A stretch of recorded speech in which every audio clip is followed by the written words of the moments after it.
liebe Absolventen und Absolventinnen, chers et chers Diplômés, chers amis, liebe Freunde, Monsieur le Bâtonnier. Ich begrüße Sie im Namen der Rechtswissenschaftlichen Fakultät der Universität Freiburg und heiße Sie herzlich willkommen. Zusammen mit meinen Kollegen und Kolleginnen aus der Professorenschaft und dem Dekanatsteam freue ich mich sehr, diesen wichtigen Moment in Ihrem Leben mit Ihnen zu erleben. Kein anderer Moment gleicht diesem. Kein anderer Moment übertrifft diesen, indem Sie einen BELO oder ein EMLO von der Universität Freiburg erhalten. Im Ernst, es ist uns eine Ehre und eine Freude, diese hervorragende Leistung mit Ihnen und mit den Angehörigen zu feiern und zu begehren. C'est aussi un jour particulier parce que dès demain, la faculté va lancer une campagne de promotion grâce à un film qu'elle a fait fabriquer avec la technique du stop motion. C'est une vieille technique, le stop motion, puisque c'est celle qui permettait de faire bouger King Kong en 1933, c'est-à-dire il y a près de 100 ans. Mais nous avons choisi cette vieille technique pour créer l'illusion que des pages de livres et de lois se replient elles-mêmes pour se mettre en mouvement, pour bouger, pour vivre. Pour cela, nous avons travaillé avec les meilleurs spécialistes de la branche. Il faut baisser un peu le son, il y a du Larsen, pardon. Monsieur David Nguyen à la réalisation et à la direction artistique, dont voici le storyboard et voici la personne, puisqu'il nous filme aujourd'hui. Madame Valériane Lignet à la conception et à l'animation des figurines, des puppets. Alexandra Ivanov et Jonathan Barrera aux effets spéciaux, VFX comme Visual Effects. Et Eva de Creative Media pour les photos. Et il fallait toute l'expertise de ces gens pour concevoir chaque plan, filmer ces plans en décor réel, sans les figurines, faire des photos des figurines en studio, insérer ces photos dans les images filmées, à raison de 24 images secondes, et ensuite effacer plan par plan les supports, les rigs que l'on devine sur l'image de droite, grâce auxquels on avait pu faire les photos. Tout cela en donnant au tout non seulement l'impression de réel, mais une atmosphère poétique, mystérieuse, en clair-obscur, belle comme du Rembrandt, du Caravage ou du Harry Potter. Voilà pour le mood board. Je vous en parle parce que ce film raconte exactement ce que vous avez vécu chez nous, avec nous, durant les 3 ou 5 dernières années. Comment vous avez développé une certaine idée de justice, plutôt jaune, pull et stabilo, ou plutôt rose, ou plutôt verte. Comment vous avez entraîné, amélioré votre idée de justice. Comment vous avez confronté, opposé entre vous vos idées de justice. Tout cela pour recevoir aujourd'hui votre diplôme, fort et forte de tous les échanges que vous avez eus avec nous, mais surtout entre vous. Il y a maintenant toutes les nuances, toutes les couleurs, toutes les opinions possibles dans votre idée de justice qui s'en trouvent objectivées grâce à la discussion, à la délibération, au débat. Im Laufe Ihres Studiums haben Sie nicht nur technische Fähigkeiten oder Kenntnisse erworben, sondern auch ein gewisses Verständnis oder besser gesagt eine gewisse Kultur der Rechtsordnung und des Rechtsstaates, sodass Sie Ihre persönliche Meinung nicht mehr mit Ihrer rechtlichen Meinung vermischen, sodass Sie in der Lage sind, 2 widersprüchliche Meinungen in sich zu tragen, sodass Sie in der Lage sind, diese Meinungen zu vergleichen und abzuwägen, sie, wenn möglich, in Einklang zu bringen oder nötigenfalls durchzusetzen oder zu opfern. Alors pourquoi un film en stop motion? Pourquoi ce trick? Pouvait-on raconter cela plus simplement et surtout moins cher, Monsieur Nguyen? Eh bien non. Parce que quand on parle du droit, on parle de quelque chose de magique, de miraculeux, de surnaturel. Et nous voulions montrer ça. L'effet du droit, la force du droit, quand on y réfléchit, Ce n'est pas moins magique, pas moins invraisemblable que les gesticulations d'un gorille géant au sommet d'un gratte-ciel.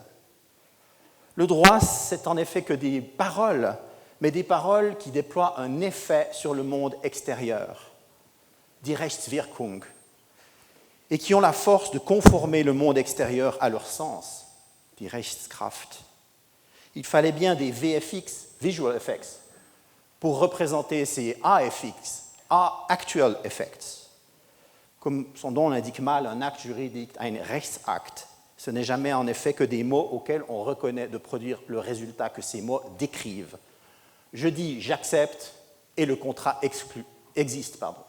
Je dis tu es innocent et tu peux aller libre. D'où ces projets de visuel fixe destinés à nos futures étudiantes où nous leur proposons de nous rejoindre pour venir apprendre chez nous la magie de ces mots qui contribuent à façonner le monde, pour acquérir comme vous ce pouvoir lié à la maîtrise des mots qui concluent, résilient, décident, révoquent, libèrent, protègent ou qui condamnent. Donne de l'effet à tes paroles, gib deinen Worten Wirkung, indem du bei uns studierst, oder? Wir geben dir Recht. Liebe Absolventen und Absolventinnen, Sie sind ja fast schon ehemalige Studierenden. Sie besitzen also jetzt diese Macht, diese Hexerei des Rechtes. Schauen Sie sich heute Abend im Spiegel an. Sie haben alle eine blitzförmige Narbe auf der Stirn. Aber wir müssen Ihnen etwas noch sagen, etwas, das unsere Plakate nicht aussagen. Sie verlassen Unifrius und nicht Hogwarts. Zu einem Zeitpunkt in der westlichen Geschichte, an dem ihre Wirkung oder ihr Einfluss auf die Welt nicht mehr selbstverständlich ist.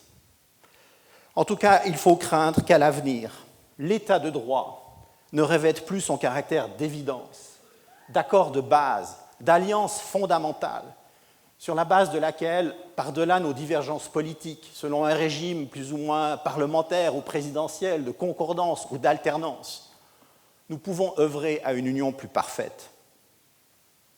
Les gens de ma génération, qui est celle des Grégoire Manjat, des Isabelle Chablot, des Besson, des Hurlimann, des Heinzmann, des Mabillard, se sont entendus dire, à leur entrée dans la vie professionnelle, que cette entrée avait lieu en même temps que la fin de l'histoire.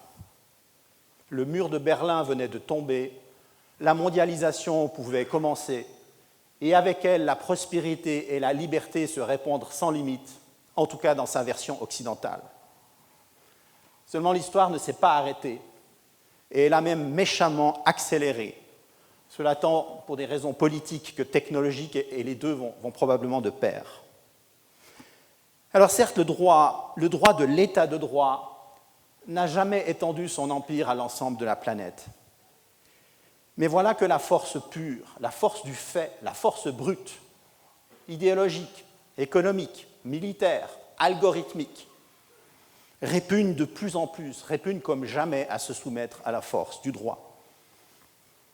Et l'exemple le plus frappant est celui du pays où on a inventé le constitutionnalisme, cette doctrine qui veut que certains droits, valeurs et principes l'emportent sur toute force sociale.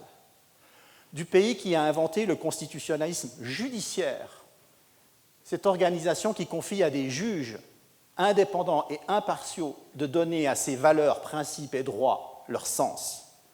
Du pays qui a inspiré des pans entiers de notre Constitution. Du pays où pratiquement toutes et tous vos professeurs sont allés se former au vu de sa valeur d'exemple. Des Franz Werro, à Hubert Stöckli, Jean-Baptiste Dufray, peu importe, jusqu'à Vuille. Or, dans ce pays, aujourd'hui, des professeurs de droit bipartisans tirent la sonnette d'alarme. Ainsi, par exemple, il y a quelques jours, dans le New York Times, des collègues et même des homologues doyens de Berkeley ou de Georgetown, deux universités partenaires de la nôtre. Là-bas, des gens se tournent vers les juristes et leur demandent « Le droit sera-t-il assez fort ?» les tribunaux vont-ils tenir? Le System peut-il résister à cela? Gut, das ist noch weit weg von uns. Wenn wir jedoch unsere Nachbarn betrachten, kann nicht ausgeschlossen werden, dass diese Frage uns eines Tages auch gestellt wird. Wird das Recht stark genug sein? In gewisser Weise wird uns diese Frage ja schon heute in der Schweiz gestellt. Zum Beispiel, wenn unsere Legislative und Exekutive mitteilen, dass sie ein Urteil der Europäischen Gerichtshof für Menschenrechte nicht umsetzen werden. Zum Beispiel, wenn unsere Richter sich bereit erklären, einen Teil ihres Lohnes an eine politische Partei zurückzubezahlen. Oder wenn einige Richter sich sogar einem politisch orientierten Ehrenkodex unterwerfen. Le droit sera-t-il assez fort à l'avenir? Wird das Recht stark genug sein?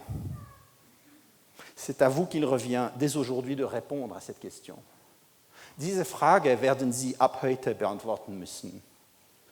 Faites-le en vous souvenant de la leçon américaine. Il n'y a pas de main invisible de l'état de droit.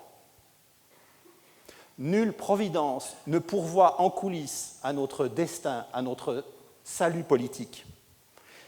Dans la vraie vie, il n'existe pas de rigs, de support, qui assure que les textes juridiques agissent, jaillissent, bondissent. Rien ni personne ne le garantit.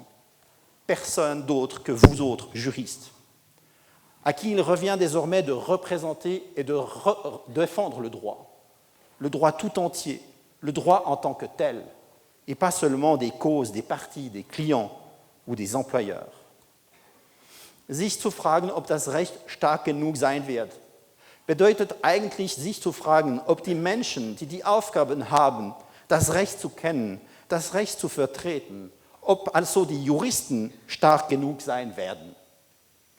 Stark genug als Gerichtstreiber, als Beamter, als Unternehmensjurist, Richter, Anwältin, Head of Compliance, Chief of Justice, peu importe. Stark genug, um im schlimmsten Fall zurückzutreten, wie es derzeit US-Bundesbeamte, Staatsanwältinnen tun, um nicht, wie ihnen befohlen wird, Wörter aussprechen zu müssen, deren Wirkung nicht rechtskonform wäre. Juriste de Fribourg. Vous devez maintenant perpétuer le miracle du droit.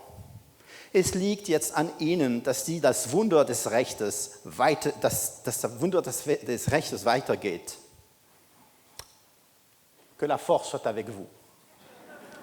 Ich bitte Sie, seien Sie stark.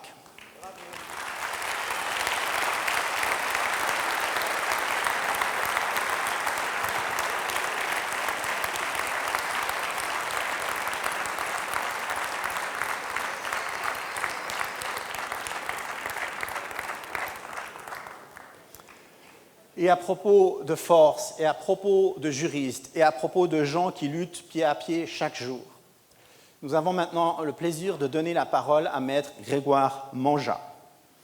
Grégoire Manjat est un alumnus de notre faculté. Il a par ailleurs poursuivi sa formation à l'université Paris II Panthéon-Assas. Il a fait un Nachdiplomstudium im europäischen und internationalen Wirtschaftsrecht an der Universität St. Gallen. Er ist jetzt Mitglied des Conseils supérieur de la magistrature. Il a été bâtonnier de l'Ordre des avocats de Genève, parmi les plus jeunes. C'est der ehemalige Vorsitzende der Genfer Anwaltskammer.